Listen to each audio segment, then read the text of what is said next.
우리는 영화에서 재미를 찾습니다. 감동까지 곁들인다면 금상첨화죠.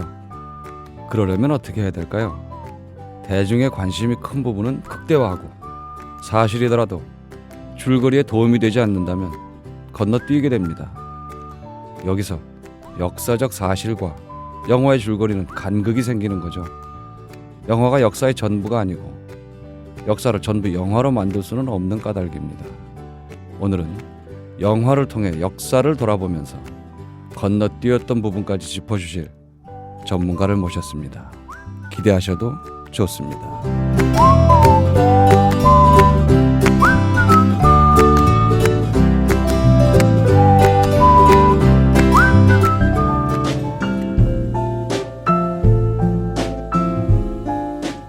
뇌에는 근육이 없습니다. 최근 섹시한 뇌를 위한 체육관 국민라디오 전영관의 30분 책 읽기. 네, 오늘은 바쁘고 재주가 많으신 다재다능한 분을 모실 건데요. 역사를 전공하셨고 현재 드라마, 다큐, 영화 시나리오 작가로 활동 중이신 김정민 선생님 모셨습니다. 안녕하세요. 네, 안녕하세요. 네, 마이크 조금 가까이 대시면. 네, 그럴까요? 예. 제가 소개를 제대로 했나요? 뭐 지금은 다큐나 드라마는 안 쓰고 있습니다만 예, 영화 시나리오 쓰고 있고 역사 공부 계속 하고 있습니다. 한국사 영화관, 그러니까 영화로 엮은 한국사 이렇게 보면 되나요? 네, 맞습니다. 네. 그럼 영화 쪽 어느 쪽에 원래 더 관심이 많으셨나요? 어렸을 때는 한국사에 관심이 많았고요. 예. 지금 현업은 뭐 영화 시나리오 작가니까 영화에 더 관심이 많은 편이겠죠. 네. 당연히 나올 수밖에 없는 책이네요. 그럴까요? 예. 아니 두 분야에 관심이 많다는 건 그만큼 또 이렇게 공부도 하셨다는 뜻이고 시나리오를 쓰려면 충분히 연구를 하셨을 거 아니에요. 네, 실제로 뭐 제가 지금 역사 콘텐츠학이라는 공부를 또 하고 있어서요. 그러니까 학계와 대중매체, 대중문화 사이 양다리를 걸치고 있는 사람이라서 그 양쪽을 다 어울 수 있는 게 어떤 것일까 생각을 하다가 제가 관심 있는 영화 또 제가 관심 있는 역사를 엮어서 책을 한 권 내게 됐습니다. 네. 어떤 계기가 있나요? 특별한 계기. 이런 걸 내가 책으로 한번 이렇게 엮어봐야 되겠다. 뭐 그런 거. 뭐 늘 생각했었어요. 역사 공부를 하고 있을 때도 원래 영화도 원래 좋아했기 때문에. 그러니까 사극 영화 뭐 우리나라 영화뿐만 아니라 외화 같은 걸 봐도 그러니까 제가 감상을 하고 느끼는 거하고 전혀 그걸 좀 뒷배경이나 역사 얘기를 모르고 있는 사람들이 느끼는 게 확연한 차이가 나더라고요. 아무래도 전공하신 분들하고 대중들하고는 뭐 엄청난 차이가 있을 것 같아요. 그렇죠. 그러니까 뭐 그냥 똑같이 재밌게 보는데 하나를 더 알게 되면 더 재밌어지잖아요. 예를 들어서 이 사실을 좀 더 잘 그렸구나라고 해서 재미를 느낄 수도 있고 아니면 이 사실은 이게 아닌데 저게 아닌데 실제로는 저게 아닌데 저렇게 그렸네 라고 하면서 느낄 수 있는 재미도 있더라고요. 근데 그런 것들을 이제 제가 이렇게 나중에 뭐 영화 보고 난 다음에 나서 설명을 해주면 이제 영화를 봤을 때 그걸 알았으면 더 좋았겠다라고 이야기하는 사람도 있고 아니면 뭐 이제 알아서라도 재밌다라고 얘기하는 사람도 있고 뭐 그래서 생각하기에 좀 알고 보면 내지는 보고 나서도 알게 되면 좀 더 좀 풍부하게 영화를 이해할 수도 있고 또 그걸 통해서 학습적인 것도 조금 생기지 않을까라는 생각을 늘 했었어요. 그래서 그런 쪽에 책을 조금 제가 이제 책을 쓰기 시작하면서부터 늘 생각을 했었는데 뭐 마음만 이렇게 굴뚝같이 있다가 최근에 이제 그걸 조금 할 수 있게 된 이유는 한국 영화가 되게 좋아졌어요. 그러니까 예전에는 한국 영화라 그러면 뭐 방화라고 부르던 시절도 있었잖아요. 방화, 그런 시절도 있었잖아요. 그런데 뭐 그런 시절의 영화들은 또 국가 정책이나 이런 것 때문에 영화들이 좀 이제 허접했던 영화들도 있기도 하고 그랬지만 뭐 2000년대 이후에 영화가 비약적으로 발전을 하면서 사극 영화도 많이 나왔고 그런 영화들을 쭉 묶어가지고 하나 한국사 전체를 꿰뚫을 수 있는 정도의 어떤 영화적 그 스톡이 됐다고 저는 생각을 해요. 제 책에도 20편을 다뤘지만 사실 그 외에도 많은 영화들이 제가 놓친 영화들이나 뭐 내지는 다루지 못한 영화들이 더 많거든요. 그런 걸 쭉 일렬로 세워보면 고대부터 현대까지 쭉 영화들이 쭉 일렬로 설 수 있기 때문에 이런 영화에 관련된 책을 쓸 수 있었던 거죠. 만약에 빈틈이 있었으면 잘 못 썼을 것 같아요. 그러면 이제 어쨌든 영화와 역사의 양쪽에 다 관심이 있으시니까 여태까지 나온 영화들 중에 영화들이라기보단 이런 건 왜 영화로 안 나올까 그런 건 혹시 없을까요? 저 같은 경우에는 이런 건 영화로 왜 안 나올까보다는 좀 했으면 좋겠다고 생각하는 건 그런 거.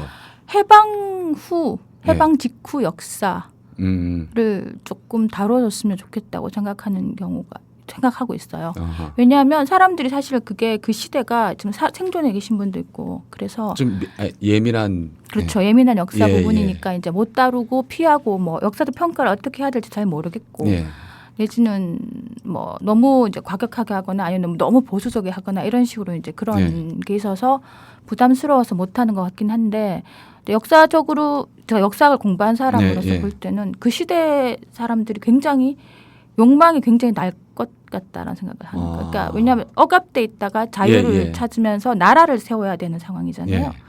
그러니까 굉장히 이제 극적이죠. 사람의 행동 자체가. 그렇겠죠. 마음에 안 들면 좀 암살을 하고 죽여버리고 뭐 테러를 하고 뭐 이런 식으로 되는데 그것들이 뭐 역사적으로 봤을 땐 비극 역사도 있고 뭐 여러 가지들이 있지만 그 영화적인 어떤 그러니까 제3자 내지는 3극의 사람으로서 내지는 작가적 관점에서 봤을 때는 굉장히 재미있는 얘기들이 많은 사건이 많으니까 재미있는 얘기들이 굉장히 많은 시대라서 그런 시대를 조금 다룰 수 있는 어떤 뭐 영화적 환경이나 어떤 역사적 환경 같은 게 좀 됐으면 이렇게 풍토가 좀 모자라지 않나 싶어요. 아직까지는 저희 우리나라가 그 부분을 다루기에는 그래서 그런 부분을 좀 다뤘으면 좋겠다라는 생각을 하고 있고요.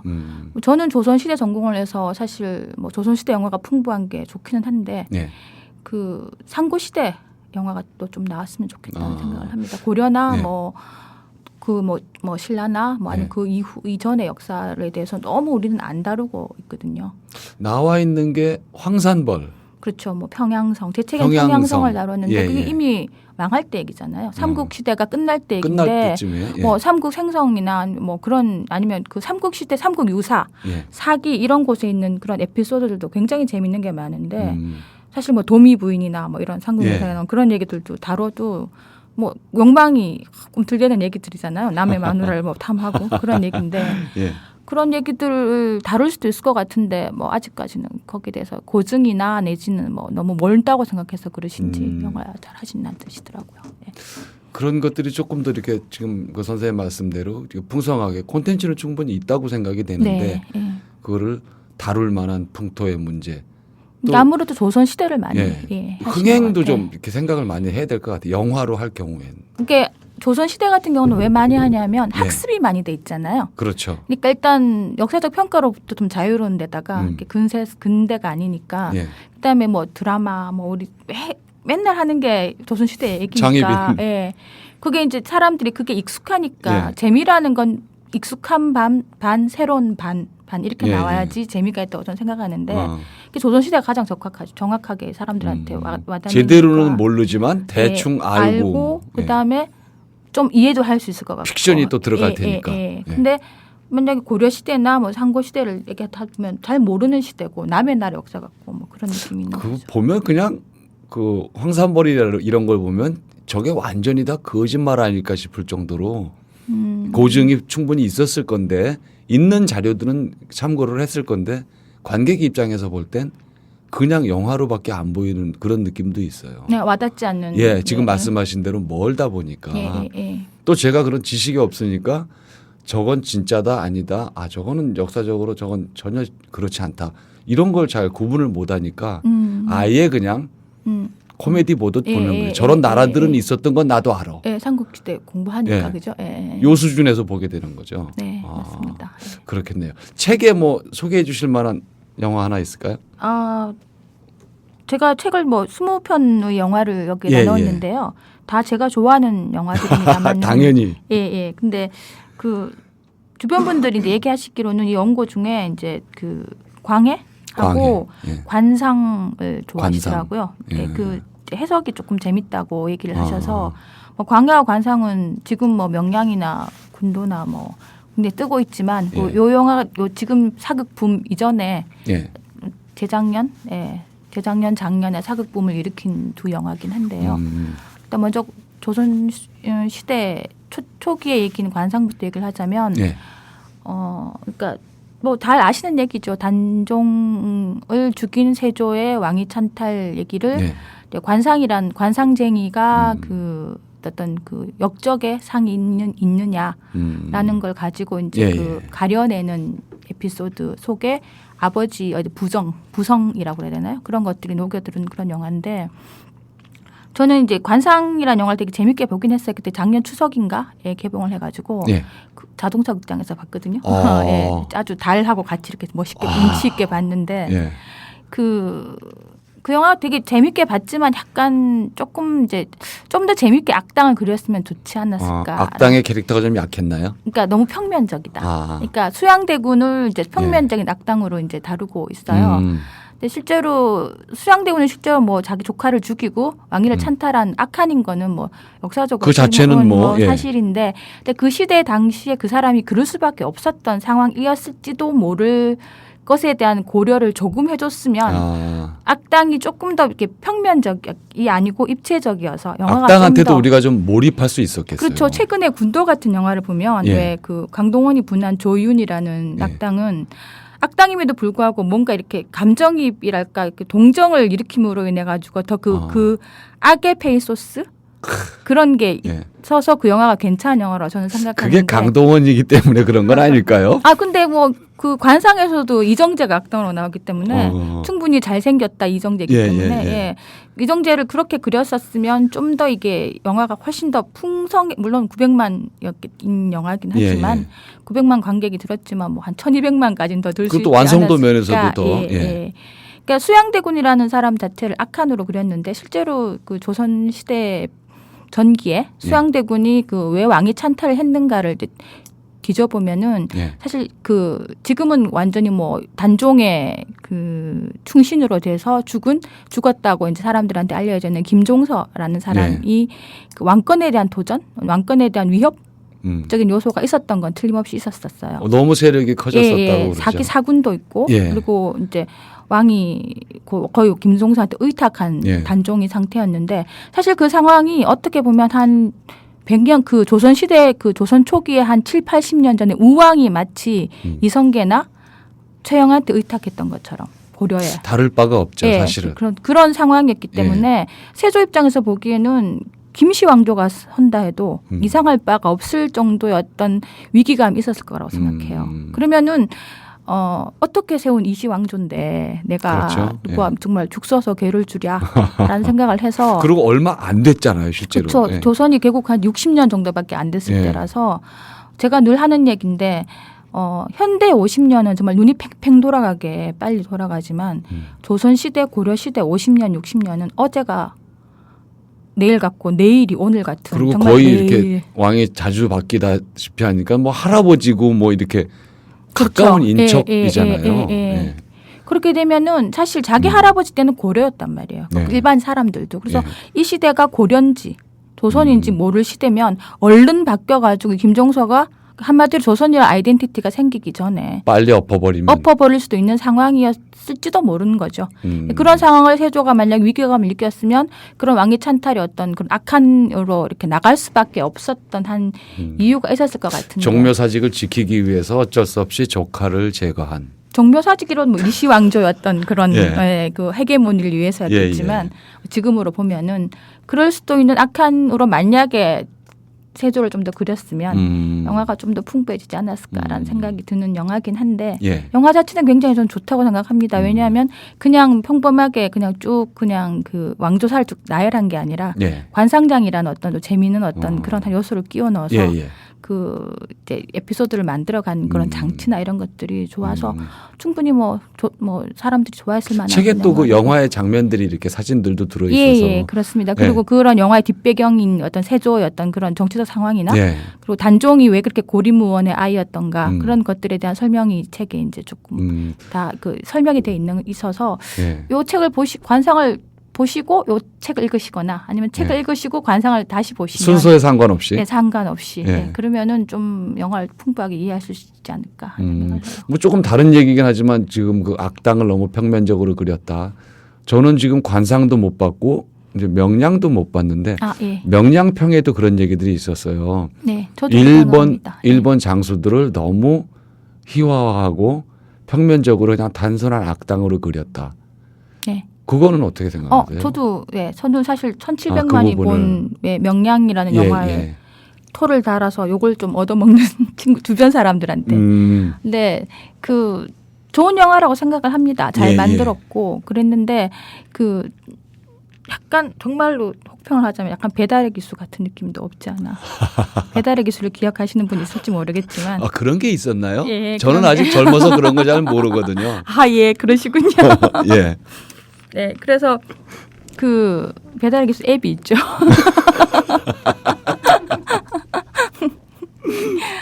그 좀 뭐랄까 캐릭터적인 배려가 없었다라고 얘기를 하다. 유승용이 나온 그 구르지마? 하여튼 그 악당 역할이 좀 더 이렇게 생기 있게 다면적으로 입체적으로 그렸으면 좋았을 텐데 좀 그러니까 이순신 한 사람이 너무 몰입을 하다 보니까 그러니까 악당에 대한 뭐 걸 일부러 안 하셨을 수도 있다는 생각도 해요. 감독님이 그걸 만드실 때 뭐 모르고 안 하셨다고 생각하지는 않고요. 그러지는 않았겠죠. 예, 그러니까 그 한 사람한테 이렇게 몰아주기 위해서 주변을 약간 이렇게 도태시키는 느낌으로 가는 게 더 효과적이라고 생각해서 그렇게 하셨을 수도 있는데 이제 영화를 보는 입장에서는 뭐 저는 영화를 쓰는 사람이고 이러니까 좀 더 이렇게 좀 더 풍부하게 만드셨으면 좋았을 텐데 하는 아쉬움이 남는 부분은 있어요. 조금 더 그 일본 장수들의 그 캐릭터나 배경을 조금 더 썼으면 뭐 물론 저는 안 본 입장이지만 욕심을 내자면 그들이 여기까지 오게 된 일본 내의 전국에 대한 것도 살짝은 들어갈 수 있었을 것 같아요. 그러니까 대사나 이런 걸로 처리를 하셔도 됐을 것 같고 표정 같은 것이나 아니면 어떤 그 관계 속에서 서로 이제 반목한 그 세 명의 어떤 그 일본 도도나 그루지마나 또 와카지만가 하여튼 뭐 세 명의 어떤 관계가 그렇게 막 마냥 좋은 관계는 아니었거든요. 또 실제로 그러면은 막 너무 우리끼리 으쌰 잘해보자가 아니라 다들 자기의 욕심이 있고 자기 욕망이 있고 그런 사람들의 관계에 대해서도 조금은 조명할 필요가 있었을 것 같고 사실 이제 명량에서는 뭐 13척으로 33척을 이제 해결할 때 그 구루지만가 하나 누구 이름 기억이 잘 안 나는데 그 유승용이 분한 그 일본 장수가 버려진 거란 말이에요. 뒤에는 도도나 그 뒤에서 300 몇 척이 기다리고 있던 애들한테 버려져서 싸우다가 이제 박살이 난 건데 왜 버려질 수밖에 없었던가라는 그런 것도 좀 했었으면은 좀 더 재밌었지 조금만 않아. 넣어도 조금만 넣어도 재밌었을 것 같고 오히려 이런 식으로 해도 더 재밌었을 것 같은 게 이순신에는 분열이 있었지만 정말 괜찮은 리더가 있었기 때문에 이겼고 여기는 분열이 있었는데 괜찮은 리더가 없었기 때문에 결국은 망했다라는 식으로 표현을 했었어도 됐을 것 같은데 그런 부분을 이렇게 너무 얘기가 이제 막 흘러가다 보니까 좀 못 챙기신 게 아닐까 싶기도 하고 일부러 안 챙기신 것 같기도 하고 뭐 그렇습니다. 저는 지난주에 그런 얘기를 했었어요. 이제 오프닝 멘트를 하면서 이순신 지금 말씀하신 대로 이순신한테 몰아주기 다 좋은데 우리가 그런 영웅이 있었다라는 걸 지금 즐기기만 하는 건 아니냐. 너무 바보같이. 왜 이순신이 있게 된 그 뒷배경은 난리잖아요. 난세잖아요. 그렇죠. 난세가 있죠. 난세 영웅이 나오죠. 난세에 대한 고민을 우리가 했었어야 옳은데 명량을 보고 우리에겐 이런 장군이 있었다라고 말하는 건 거의 마취제 수준이지 치료제도 아니고 그러면 왜 그랬는지 이순신 이전의 시대를 한번 좀 우리가 고민을 해야 되는데 제가 뭐 많이 본 건 아니지만 명량에 대한 영화평 중에 그런 거는 없었습니다.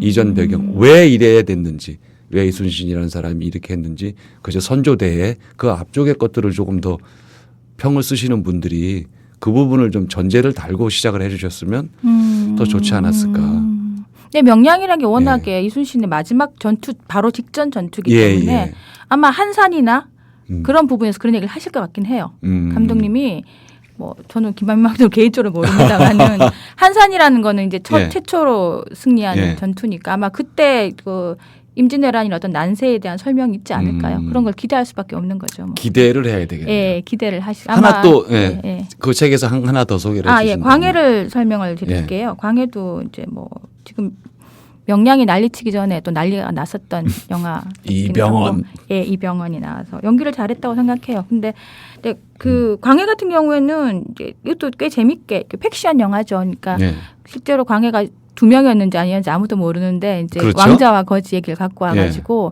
재밌게 만들었는데 문제는 역사를 잘 모르는 어린 학생들은 이 광해가 진짜 두 명이었는 줄 아는 사람도 그럴 수 있겠어요. 예, 있다고 예. 하긴 하더라고요. 예. 그거야 뭐 이제 뭐 영화적 장치니까. 예. 근데 광해 같은 경우에는 꽤 재밌고 잘 만들고 또 학습적으로도 대동법이나 어떤 광해 시대, 조선 중기라는 시대를 이제 그 영화화했다는 점에서 굉장히 의미가 있는. 예전에는 그 광해 시대를 거의 다루질 않았었거든요. 조선 전후기 이렇게 뭐 장희빈 아까 말씀했듯이 장희빈 예, 얘기나 앞에 뭐 세조 찬탈 얘기나 이런 얘기를 많이 하지 조선 중기 얘기는 별로 하지 않았는데 광해는 사실 그런 시대를 이렇게 사람들한테 알려줬다는 데서 의미가 있는 영화라고 생각을 합니다. 근데 문제는 그 안에 약간 역사 왜곡까지라고 얘기할 수는 없었지만 조금 역사적으로 맞지 않는 것들이 많이 들어갔어요. 그러니까 광해 시절의 어떤 상황 자체를 보면 사실 광해라는 사람은 자기를 지지하는 파들과 함께 정치를 하다가 함께 쫓겨난 사람이거든요. 그렇죠. 그러니까 지금 말하자면 새누리당과 국군께서 같이 정치를 하다 같이 그런 상황인데 영화에서는 보면 왕 하나는 고립무원에 다 이 사람을 반대하는 사람이 둘러싸이는 정치 상황을 설정을 해놨어요. 근데 그 설정은 사실은 정조 시대가 그런 거지. 그 광해 시대는 그렇지 않아서 광해는 그러니까 한마디로 말 자기를 지지하는 사람들과 함께 정치를 하다가 자기 지지하는 사람들과 함께 사라지는. 실제로 이렇게 뭐라 그럴까요? 어떤 제도나 이런 것들도 많이 펼치고 했던 게 광해 시대인데. 그래서 그러니까 광해는 광해 바깥에 있는 사람들에 의해서 몰려난 사람이기 때문에 그 영화 속에서 다루는 것들은 조금 맞지는 않아요. 그런데 실제 광해가 했던 뭐 영화에서는 광해가 했던 여러 가지 대동법이나 이런 것들에 대해서 설명을 많이 해줘서 그건 되게 의미가 있다고 생각하는데 이제 약간 사실적인 그런 어떤 정치 상황에 대해서 좀 표현을 할 때 약간 그런 식으로 해서 저 같은 경우는 약간 그게 좀 약간 거북했던 건 뭐냐면 그러니까 선량한 독재자에 대해서 너무 기대하는 바가 너무 많다라는. 우리나라 사극을 다루면 문제가 뭐냐면 최근에 그 뿌리 깊은 나무 같은 드라마도 마찬가지인데 독재자를 좋아해요. 독재자라는 말이 조금 너무 과격하다 그러면 그러니까 리더. 강력한 보스. 강력한 리더를 좋아하는데 근데 무슨 그 사람이 선량해야 되죠.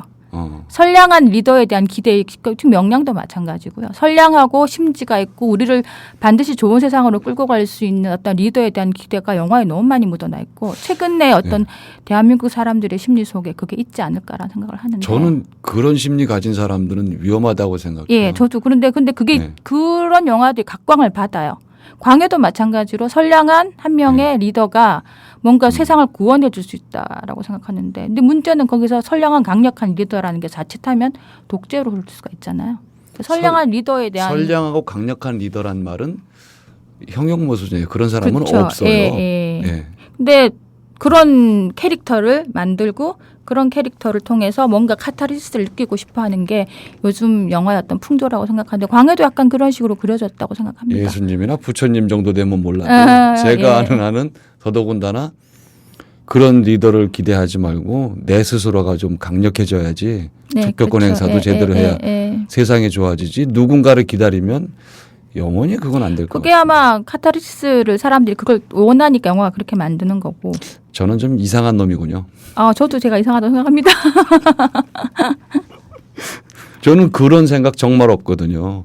누가 나를 무슨 소리냐 내가 나가서 광장에 가서 소리도 지르고 내가 애써야 세상이 좋아지지 누가 나를 위해서 그거 아니거든요. 사기꾼 그럼요. 구별하는 법이래요 그게.